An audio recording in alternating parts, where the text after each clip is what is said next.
안녕하세요. 음악이 영화를 만났을 때 진행의 JR입니다.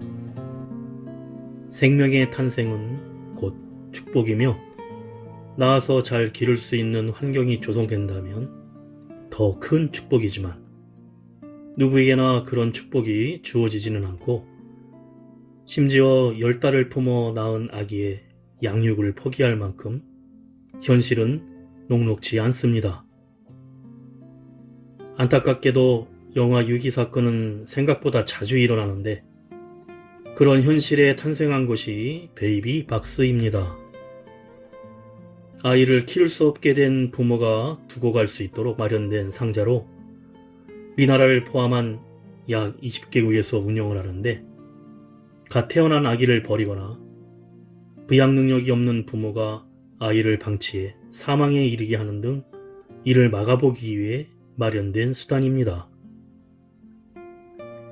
베이비박스에 남겨진 아이들은 경찰 조사 등을 거쳐 보육원으로 보내지는데 아이들의 생명을 구하고 인간답게 살 권리를 주기 위해 어쩔 수 없다며 찬성하는 입장과 베이비박스는 아이를 버릴 수 있는 환경을 오히려 만들어주는 것이나 다름이 없고 아이를 버리는 이들의 죄책감을 덜어줄 우려가 있다며 반대하는 입장이 나뉘고 있습니다. 베이비박스에 담긴 아기의 인권이 우선일까? 또 다른 아기가 베이비박스에 놓이지 않게 하는 것이 우선일까란 고민 속에 유엔 아동권리위원회는 2011년 베이비박스는 아동권리 협약에 명시된 부모를 알고 부모로부터 양육받을 권리를 침해하므로 중단시켜야 한다고 권고한 바 있습니다. 아이의 인권은 늘 뒷전이었고 입양 특례법을 운운하며 이에 대한 논의는 제대로 이루어지지 않고 있는데 베이비박스는 결코 해결책이 아니며 아이가 박스에 담겨 목숨을 건졌다고 해서 아이의 인권이 지켜진 것은 아닙니다. 무작정 결혼을 장려하고 출산율을 높이는 정책보다 아이를 낳아서 잘 키울 만한 여건이 조성돼야 하고 실질적인 도움이 되도록 출산과 양육을 동시에 감당할 수 있는 현실적인 뒷받침이 되는 사회적인 합의와 지원이 필요할 것입니다.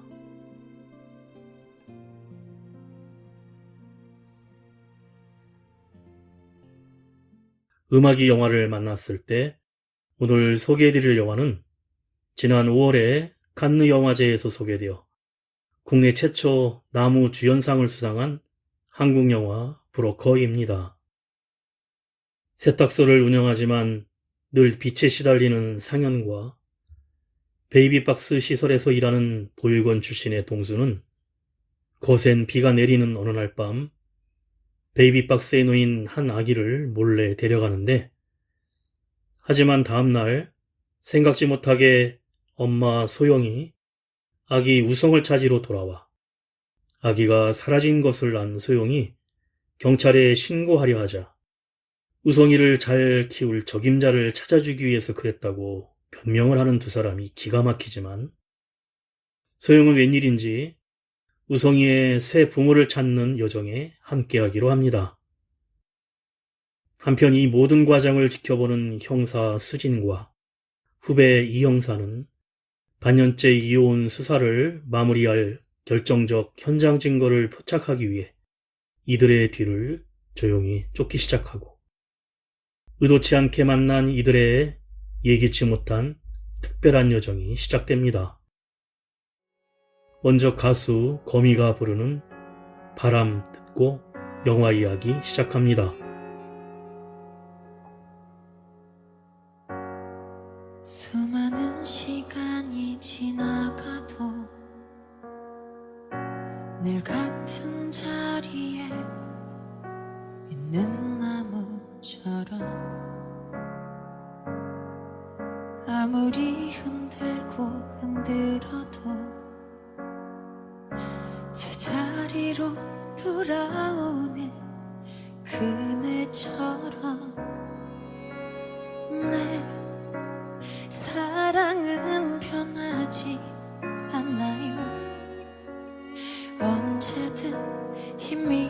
잘못된 뒤를 봐요.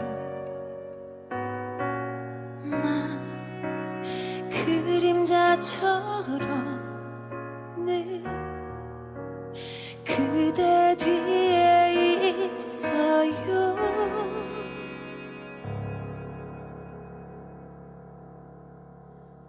바람이 되어 그대와 숨을 쉬고 구름이 되어 그대 곁을 맴돌고 비가 되어 그대 어깨를 적시고 난 이렇게 늘 그대 곁에 있어요.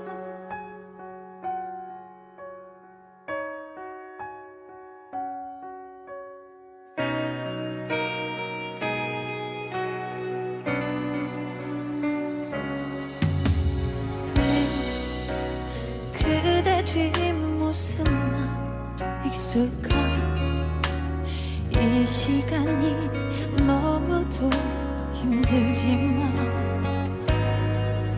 혹시 돌아볼까봐 늘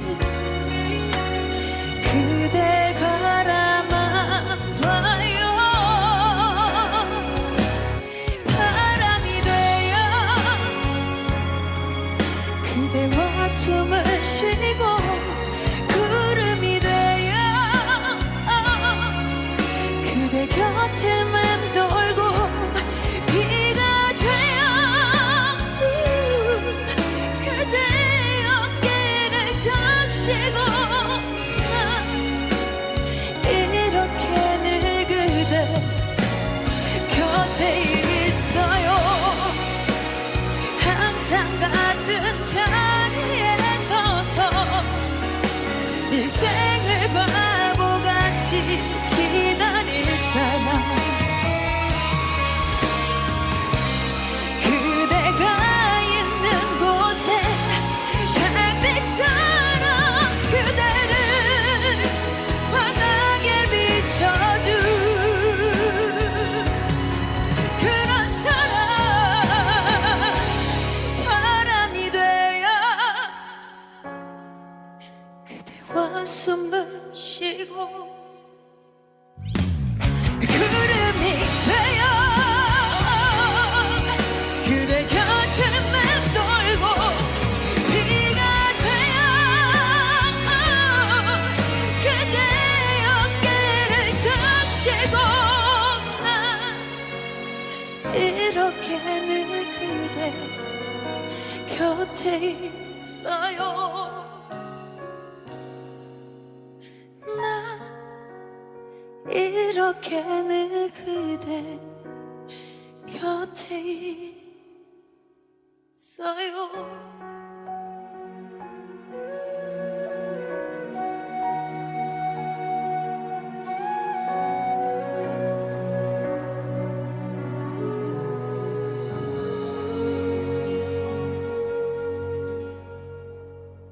장대비가 내리던 어느 날 밤, 한 여자가 우비를 입고 부산의 교회가 보이는 계단을 오르며 영화가 시작됩니다. 미혼모인 소영은 자신의 아기인 우성이를 교회의 현관 앞에 두고 가는데 바로 위에는 베이비 박스가 있었지만 아기를 그냥 바닥에 뉘어놓고 떠나고 이를 멀리서 몰래 지켜보고 있던 사람들이 있었습니다. 그녀들은 부산경찰서 여성 청소년과 경찰인 수진과 이 형사로 수진은 차 안에서 나와 아기를 교회 베이비 박스에 넣어주고 다시 지켜봅니다. 베이비 박스에 알람이 울리자 교회에 있던 동수와 상현이 아기를 살펴보는데 엄마가 남긴 쪽지엔 우성아 미안해 꼭 데리러 올게 라고 적혀 있지만 어머니의 이름도 연락처도 없자 상현은 쪽지를 보고 아이 엄마가 다시는 찾으러 오지 않겠구나라며 지레 짐작하고 동수한테 베이비 박스가 찍힌 CCTV 기록을 지우라고 한 뒤 아기를 데리고 봉고차를 타고는 자기의 세탁소로 향하는데 돈을 받고 입양 보낼 준비를 하는 것이었고 그 뒤를 수진과 이영사가 조용히 따라갑니다. 다음날 부산을 떠나려던 소영은 고속버스 터미널 화장실에서 심각하게 고민을 하는데 급기야 마음을 바꿔 우성이를 찾으러 교회로 다시 찾아옵니다. 교회 관계자들은 기록이나 영상에 그런 아이는 베이비박스에 없었다면서 어제 근무했던 동수에게 물어보는데 그러자 베이비박스 밖에 아기를 두고 갔다는 소영에게 진짜 엄마인 증거도 없지 않냐고 물으며 둘러대는 동수의 이상한 변명에 소영은 돌아가는 길에 전화부스에서 경찰에 신고하려고 하자 상현이 세탁소로 데려오라는 말에 몰래 따라간 동수가 말리면서 소영을 상현의 세탁소로 데리고 같이 갑니다. 3인조 혼성그룹 에이트가 부릅니다. 심장이 없어. 아프다고 말하면 정말 아플 것 같아서 슬프다고 말하면 눈물이 날 것 같아서 그냥 웃지 그냥 웃지 그냥 웃지 그런데 사람들이 왜 우냐고 물어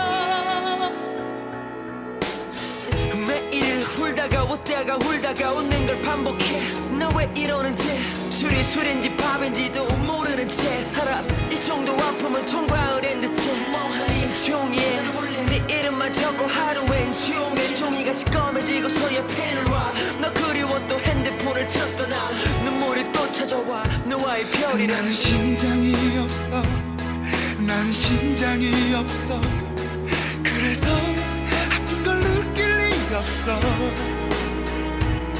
매일 혼자 말을 해 내게 주문을 걸어 그래도 자꾸 눈물이 나는 걸 아프다고 말하면 정말 아플 것 같아서 슬프다고 말하면 눈물이 날 것 같아서 그냥 웃지 그냥 웃지 그냥 웃지 그런데 사람들이 왜 우냐고 물어 이렇게 웃는데 네가 떠나고부터는 바보 같은 것 같아 I can do 아무것도 죽어라 방구석에 박혀 살아 너 없인 할 일도 없는데 하루는 길어 너무 길어 근데 뭐 그리 바빠 오늘 외롭게 했어 네가 쇼핑 가자 그럴 때 친구와 술 한잔 마시는 건 그렇게 쉬운데 왜 너한테 못했을까 언제나 제일 느린 게 후회했는지 정말 바본지 끝까지 너와의 끈을 놓지 못해 나는 심장이 없어 나는 심장이 없어 오늘도 뻔한 거짓말을 해 가슴이 너무 아픈데 이렇게 부채는데 어떻게 웃을 수가 있겠어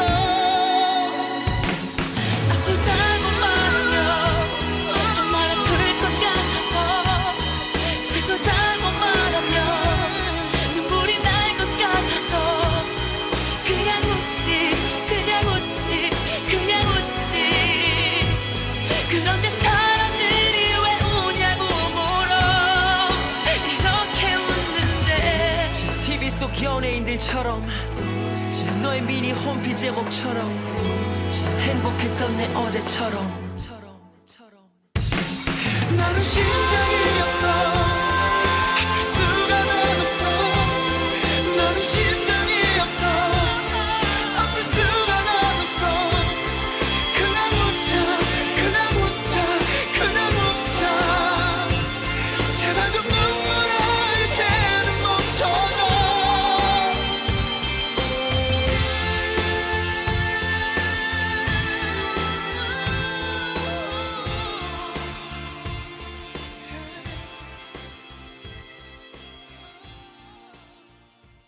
세탁소에서 소영을 만난 상현과 동수는 아이를 교회에서 데려온 이유가 쪽지에 다시 찾으러 온다는 내용이 있으면 입양을 보내지 않기 때문이고 보육시설로 가기 때문에 좋은 가정에 입양시킬 기회를 제공하려는 것이었다며 다만 선이라고 하자.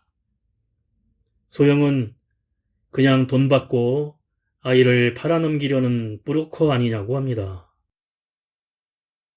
그리고 약간의 사례금이 나오는데 한 1,000만 원 정도 된다는 자초지종을 들은 뒤 아기를 두고 실랑이를 벌이다가 소영은 웬일인지 이왕 이렇게 된 거 상현과 동수의 여정에 따라가서 아이를 넘겨주고 대가를 나눠 갖기로 합니다.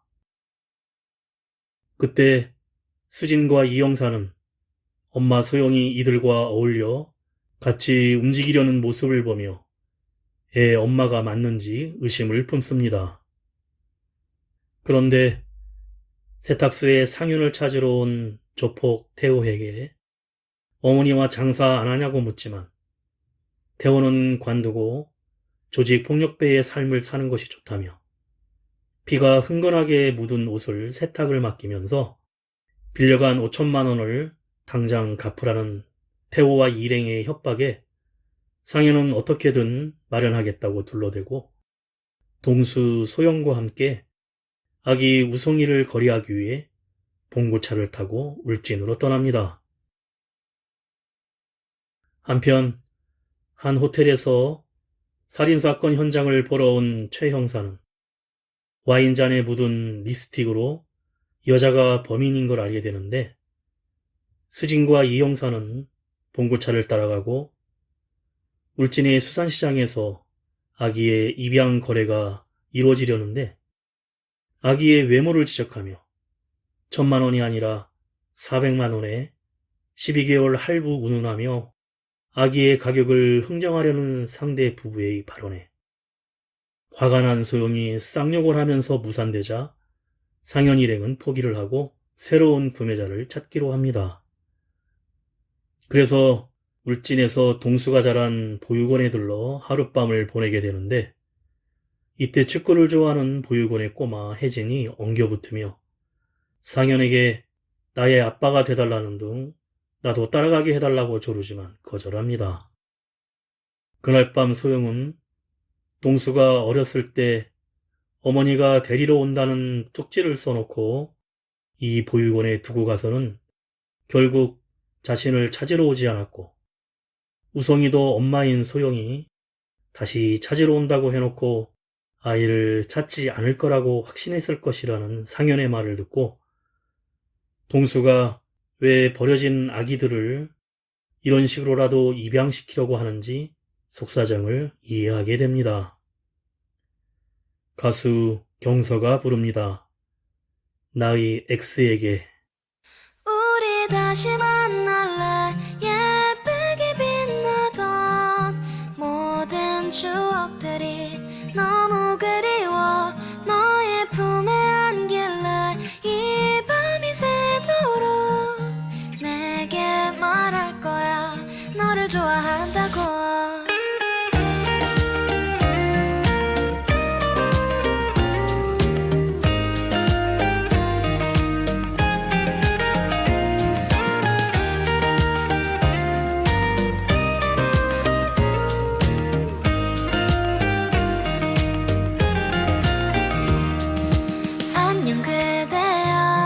요즘 어떻게 지내 가로수길 걷다가 생각이 나서 행복해 보이는 사람들 속에 우리 둘만 없어서 어색했었어.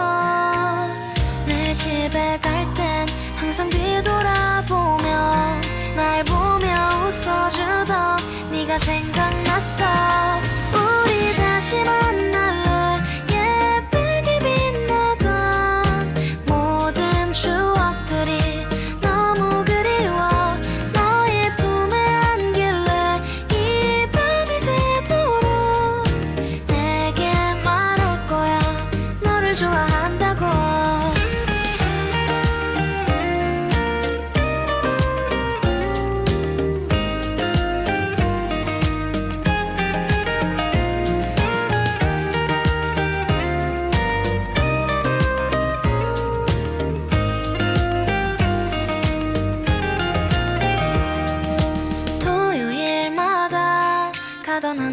공원에 이어폰 하나씩 나눠 끼고서 벚꽃 엔딩 같이 듣고 있으면 부러울 게 없어서 너만 있으면 널 사랑할 때 내가 너무 그리워 날 보며 웃어주던 네가 보고 싶어 우리 다시 만날래 예쁘게 빛나던 모든 추억들이 너무 그리워 너의 품에 안길래 이 밤이 새도록 내게 말할 거야 너를 좋아한다고 같이 별 보러 갈래 널 다시 만나면 네 옆에 기대서 잠들고 싶어 너의 품에 안길래 이 밤이 새도록 내 곁에 있어줘 내겐 너뿐이라고 새로운 구매자를 만나러 울진을 떠나 강릉으로 가는 길에 상현이 뭔가 불길한 예감이 든다고 하자 꼬마 혜진이가 차 안에 숨어 탔다는 것을 알게 되고 혜진은 상현과 동수, 소영이 진짜 가족이 아니라는 걸 다 안다면서 자신도 따라가겠다고 합니다. 결국 그렇게 5명이 이동하는 동안 고장난 차 트렁크 문이 반쯤 열려 있어 교통경찰에게 조사를 받게 되는데 어디를 가냐는 경찰의 질문에 꼬마 혜진이 롯데월드에서 관람차를 탈 것이라고 말하자 경찰은 롯데월드에는 관람차가 없다면서 월미도에 가보라고 합니다. 급한 마음에 상현은 그래 월미도로 가자고 재촉하며 간신히 경찰을 벗어나고 이후 세차장에서 세차를 하던 중 꼬마 혜진이 창문을 여는 장난으로 물 세례를 맞아 일행은 한바탕 웃으며 즐거워합니다. 한편 수진과 이영사는 상현의 차량에 GPS 추적기를 설치하고 쫓아가면서 검거하기 위해 비밀 작전으로 강릉에서 송씨 부부를 투입하여 함정 수사를 준비하는데 2천만 원을 주겠다는 구매자인 공원에서 만난 불임 부부는 사전에 대본까지 외우며 열심히 연극을 했지만 불임 치료제를 묻는 동수의 말에 부부가 배란 유도제를 잘 모르며 얼버무리자 그들이 가짜 입양자라는 걸 알아채고는 바로 떠나버립니다.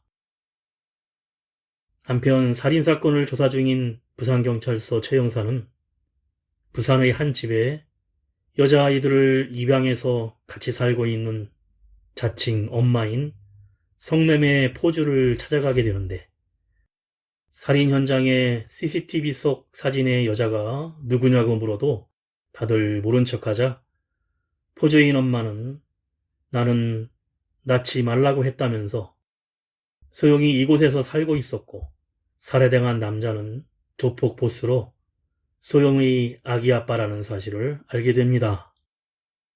수지는 최 형사를 통해 소영이 살인사건 후 도주를 위해 아기를 베이비박스에 두고 간 것이고 형사과에서 살인사건의 용의자로 소영을 수배 중이지만 3일만 시간을 달라며 경찰의 여성 청소년과가 할 수 있는 일에 대해 고민을 합니다. 본명이 조용욱인 가수 조가 부릅니다. 내가 있을게. 웃어본 적 없는 그런 눈으로 그 어떤 아픔에 힘겨웠는지 널 안아주고 싶어 울고 싶어지면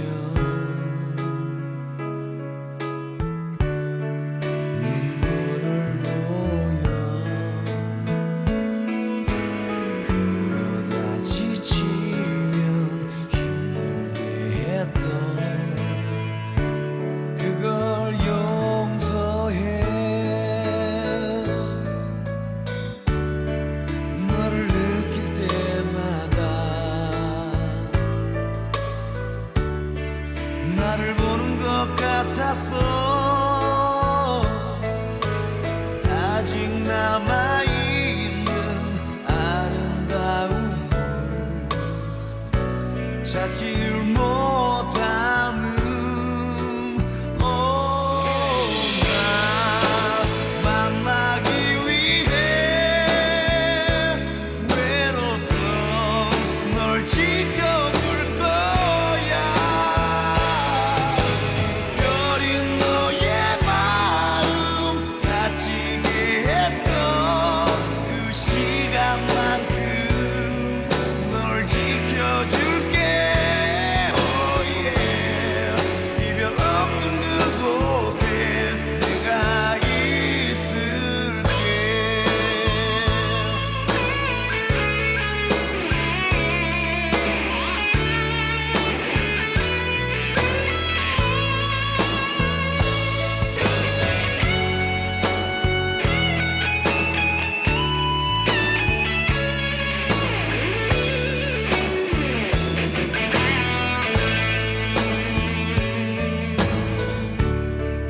너를 느낄 때마다 나를 보는 것 같았어. 아직 남아있는 아름다움을 찾질 못하는 나 만나기 위해 외롭던 널 지켜줄 거야. 여린 너의 마음 다치게 했던 그 시간만큼 널 지켜줄게. 나 만나기 위해 외롭던 널 지켜줄 거야. 작은 너의 몸짓 하나까지도 늘 처음처럼 널 바라볼게. Oh yeah. 이별 없는 그곳에 내가 있을게.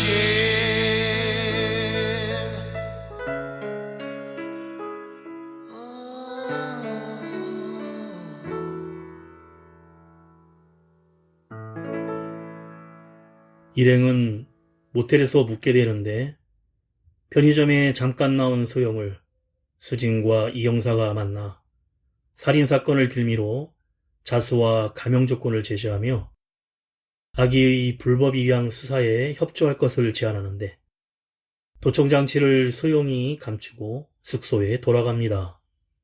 한편 살해당한 조폭보스의 아내는 소영이 자기 남편의 아기를 지우지 않고 낳았다는 사실을 알고 전화를 걸어와 협박을 하고는 부하들에게 아기를 데려올 것을 명령하자 조폭 태호가 상현에게 연락을 해 아기 아빠 측에 4천만 원의 아기를 넘기라고 합니다. 그런데 모텔에서 갑자기 아기 우성이가 열이 나서 병원에 데려가게 되고 경미한 감기 기운으로 들통날 위기도 있었지만 다행히 잘 넘어갑니다. 그 시각 수진과 이영사는 말다툼을 하는데 이영사는 아기를 베이비박스에 버리기 전에 엄마와 아기를 먼저 구했어야 되는 것 아니냐며 선제적으로 여성 청소년과가 해야 될 일이라고 하자 그건 애가 버려지기 전엔 복지부가 할 일이고 애가 버려진 후엔 경찰이 할 일이라며 무책임하게 멋대로 낳고 멋대로 버리는 엄마의 마음을 이해 못하겠다고 합니다. 모텔로 돌아온 소영은 아기의 조폭 아빠에 대한 일과 그의 아내가 아기를 빼앗으려 한다고 고백하고 다음날 아침 동수는 차에서 GPS 추적 장치를 발견하는데 이때 조폭 태우가 이들 앞에 나타나 아기를 넘기라고 협박을 하자 분명 아기는 해외로 입양시켜버릴 것이기에 안 된다며 신랑이 끝에 동수가 태호를 기절시키고 상현 일행은 차를 버리고 KTX로 강릉에서 서울로 향합니다.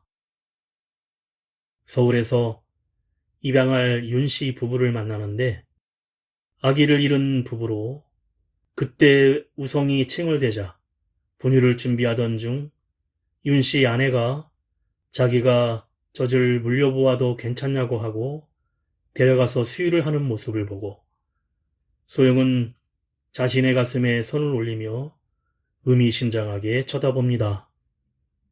그런데 윤씨 부부 중 남편이 단호하게 아이의 장래를 위해서는 친엄마가 앞으로 없는 사람이 되어줄 것을 요청하며 잘 생각해 보라고 하자 소영은 고민에 빠집니다. 가수 저구가 부릅니다.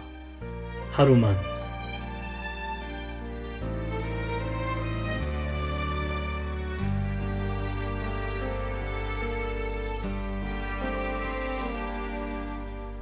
돌아갈 곳이 없는데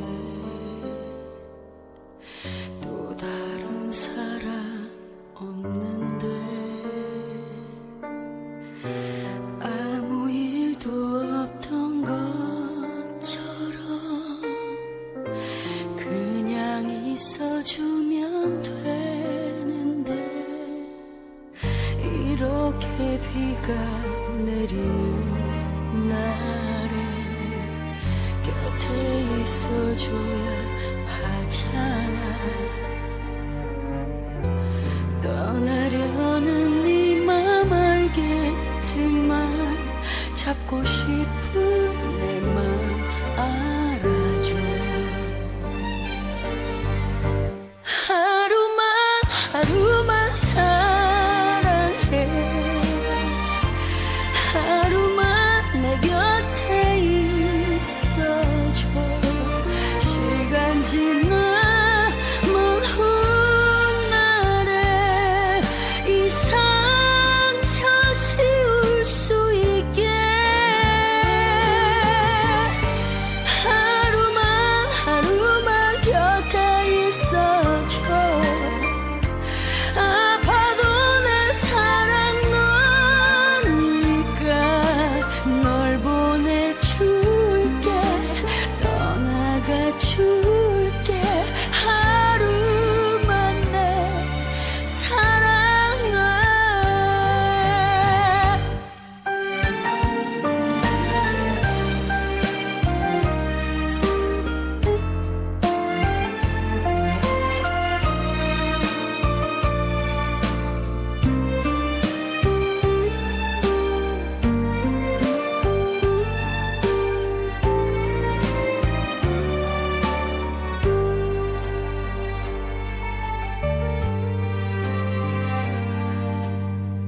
이렇게 비가 내리는 날에 곁에 있어줘야 하잖아.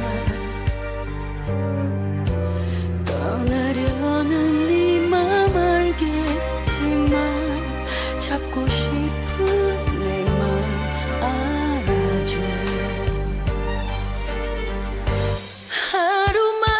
하루만 사랑해. 하루만 내 곁에 있어줘. 시간 지나 먼 훗날에 이 상처 지울 수 있게 하루만 곁에 있어줘. 아파도 내 사랑 너니까 널 보내줄게. 떠나가 줄게.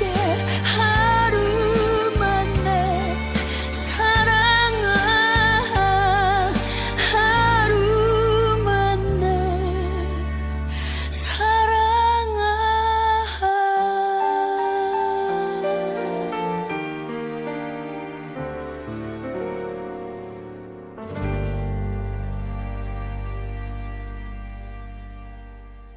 상현 일행은 마지막으로 월미도에서 즐거운 시간을 보내는데 다트게임도 즐기고 무인 즉석 사진 부스에서 같이 사진도 찍고 놀이기구와 꼬마 혜진이 타고 싶다던 관람차도 탑니다.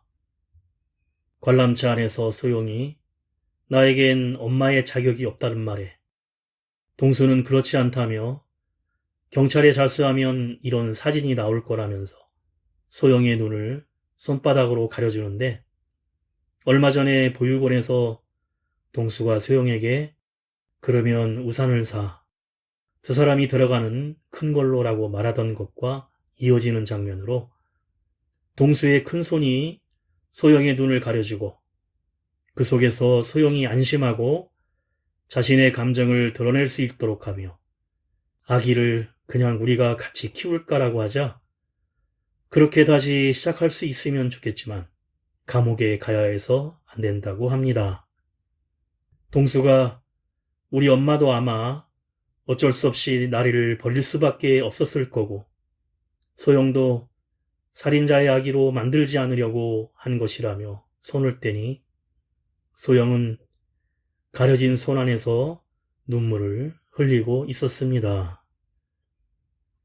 도청기로 듣고 있던 경찰 수진과 이영사는 아기를 제일 팔고 싶었던 것은 나였나 보다며 우리가 바로 브로커라고 후회를 합니다. 그날 밤 이혼한 아내와 살고 있는 친딸을 만나러 나온 상현은 오랜만에 만난 딸에게 친근하게 대하려 하지만 중학생이 된 딸은 아빠와 만나는 자리에서도 문제집을 펴놓고 공부만 하고 있는데 둘 사이는 어색하기만 합니다. 딸에게 상현은 내일 큰 돈이 생길 거니까 우리 셋이 다시 같이 살자고 말하지만 딸은 엄마가 아이가 생겼으니 그만 만났으면 한다고 엄마가 말했어 란 말을 하고 상현은 충격을 받는데 사실 이는 딸의 본심이 아니라 엄마로부터의 전원이었고 헤어지기 전 아빠는 그대로 너의 아빠야란 상현의 말에 내심 안도하는 딸의 모습에서 새아버지와 엄마 사이의 아들이 태어나면 자신의 입지가 흔들리는 것에 대해 아이가 본능적으로 경계하고 있음을 보여줍니다. 가수 선우정아가 부릅니다. 도망가자. 도망가자 어디든 가야 할 곳만 같아 넌 금방이라도 올 것 같아 괜찮아 우리 가자 걱정은 잠시 내려놓고 대신 가볍게 짐을 챙기자 실컷 웃고 다시 돌아오자 거기서는 우리 아무 생각 말자 너랑 있을게 이렇게 손 내밀면 내가 잡을게 있을까 두려울 게 어디를 간다 해도 우린 서로를 꼭 붙잡고 있으니 너라서 나는 충분해 나를 봐 눈 맞춰줄래 너의 얼굴 위에 빛이 스며들 때까지 가보자 지금 나랑 도망가자 멀리 안 가도 괜찮을 거야 너와 함께라면 난 다 좋아 너의 맘이 편할 수 있는 곳 그게 어디든지 얘기해줘 너랑 있을게 이렇게 손 내밀면 내가 잡을게 있을까 두려울 게 어디를 간다 해도 우린 서로를 꼭 붙잡고 있으니 가보는 거야 달려도 볼까 어디로든 어떻게든 내가 옆에 있을게 마음껏 울어도 돼 그 다음에 돌아오자 씩씩하게 지쳐도 돼 내가 안아줄게 괜찮아 좀 느려도 천천히 걸어도 나만은 너랑 갈 거야 어디든 당연해 가자 손잡고 사랑해 눈 맞춰줄래 너의 얼굴 위에 빛이 스며들 때까지 가보자 지금 나랑 도망가자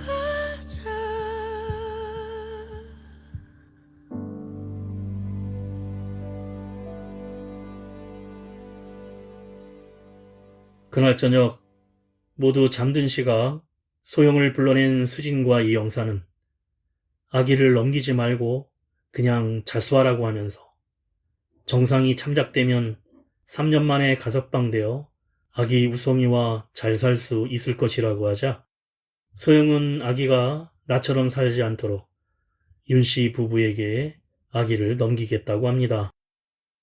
상현과 동수는 소영이 경찰을 만난다는 것을 알고 아기를 데리고 숙소를 나오는데 지하보도에서 나오던 상현 일행 앞에 조폭 태호가 다시 나타나 우성이를 뺏으려 하자 다른 일행을 먼저 보낸 뒤 상현은 태호에게 동수는 이제 자기와 상관없다며 대신에 나와 동업을 하나 하자고 제안하며 어디론가 같이 갑니다. 한편 앞서 아기한테 진심 어린 애정을 보이던 윤씨 부부가 동수와 약속 장소에서 거래를 마저 성사시키려던 찰나 갑자기 수진 일행이 경찰들을 이끌고 들이닥치며 인신매매 혐의로 체포를 합니다. 소영의 행방을 묻는 동수에게 수진은 소영이 자수했다고 알려주고 상현은 어디 있냐는 수진의 질문에 동수는 글쎄요라고 말을 흐립니다. 이후 상현은 기차역 대합실 TV 앞에서 대기하고 있는데 이때 TV 속 뉴스를 통해서 서울의 한 지하차도에서 부산의 조폭 신모 씨의 시신이 발견되었고 4천만 원의 현금이 발견되었다는 뉴스가 나오며 상현이 태호를 죽였음을 암시합니다. 3년 뒤 소영은 모범수가 되어 6개월 감형을 받고 가석방 이후 주유소에서 일하며 꼬마 혜진이는 무사히 보육원으로 돌아갔습니다. 경찰 수진은 소영의 부탁으로 아기 우성이를 맡아 키우고 있었는데 윤씨 부부는 사건에 연루되어 집행유예 중이었기 때문에 현재는 입양을 못하는 상황이지만 정식으로 입양할 수 있을 때까지 주기적으로 자주 만나고 있습니다. 동수와 꼬마 혜진이도 매달 15일에 만나기로 하였지만 그중 상현의 소식은 알지 못하고 있는데 소영이 아기 우성을 만나러 가는 날 상현네 세탁소 봉고 차량의 운전석의 시야로 소영을 뒤쫓는데 차창 밖 소영을 따라 차가 떠나면서 잔 룸밀러에 걸려있는 상현, 소영, 동수, 혜진이, 우성이가 월미도에서 같이 찍었던 사진을 비추며 영화가 끝이 납니다.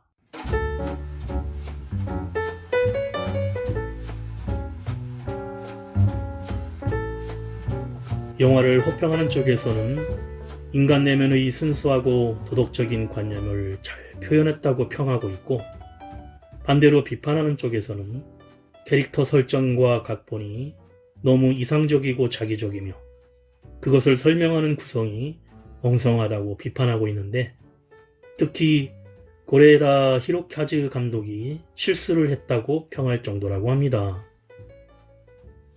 칸 영화제에서 송강호가 나무 주연상을 수상하고 12분간 기립박수를 받았다는 개봉 전에 큰 화제를 불러일으켰으나 반사작용인지 아쉬웠고 지루하다는 반응입니다. 하지만 연기자들의 연기력은 흠잡을 곳이 없고, 특히 송강호는 섬세한 감정 표현으로 인간적인 소시민의 얼굴을 잘 그려냈는데, 흔히 쓰는 심파나 억지 눈물 같은 상황을 연출하지 않고 비교적 담백하게 메시지를 전하고 있습니다. 또한 베이비박스, 낙태 문제, 미혼모에 대한 시선, 양부모의 조건, 선한 사람인지 악한 사람인지 알 수 없는 상현, 엄마로 성장하는 소영, 본인이 곧 정의라고 생각했으나 변화한 경찰 수진, 동수나 꼬마 혜진처럼 버려진 아이들의 태어나지 말았어야 했다에 대해 태어나줘서 고마워라는 외침 등 많은 사회적 메시지를 하나의 영화에 녹여내어 분명한 것은 생각할 거리가 많은 영화입니다.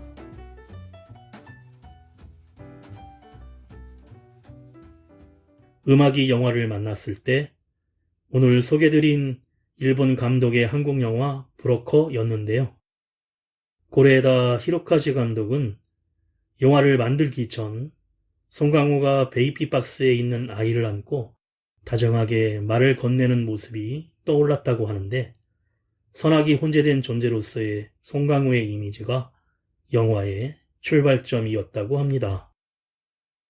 또한 약 6년 전에 부산국제영화제와 도쿄에서 만난 송강호, 강동원, 배두나와 지속적인 교류를 이어오다 함께 작품을 해보자는 자연스러운 분위기가 형성되었고, 고레에다 히로카즈는 한국 문화에 관심이 많고 한국 영화계와 교류도 많은 친한파로도 잘 알려져 있습니다.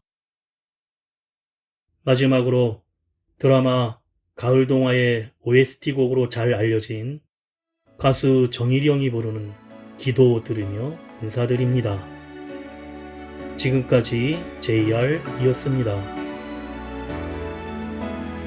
오늘도 인생을 영화처럼 혹시 나를 떠나려는 그대 맘이 힘든 나를 위해서 그런 이유인가요?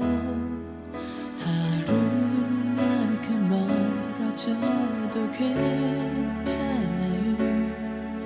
그대 어디 있어도 사랑인 걸 믿어요. 그때 난 미처 몰랐죠. 나를 보던 그대 눈빛, 작은 그대 어깨조차도 안아줄 수 없던 내가 싫었죠.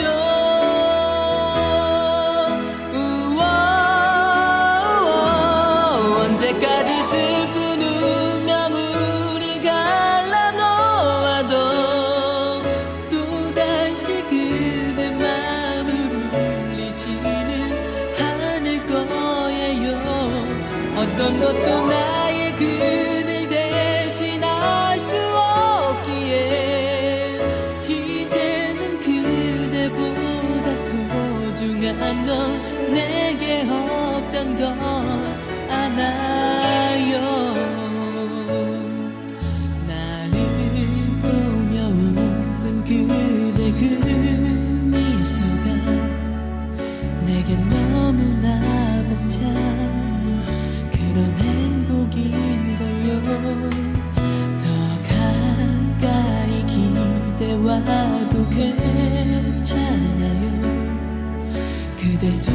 널 느끼는 지금 이 순간처럼 그때 난 미처 몰랐죠.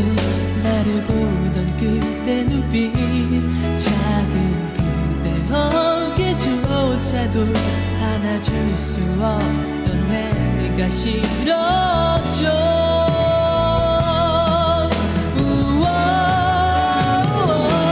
언제까지 슬픈 운명을 갈라놓아도 또다시 그대 마음을 울리지는 않을 거예요.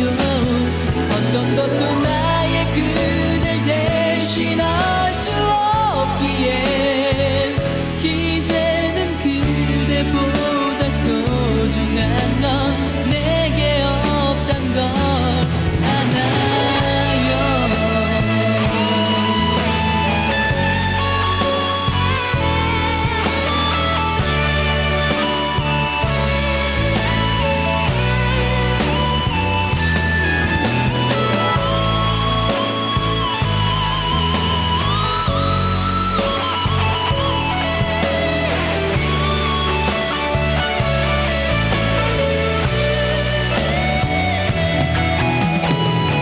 언제까지나 여기 있어요. 작은 손길 닿는 곳에 그대 사랑이 나를 불렀죠.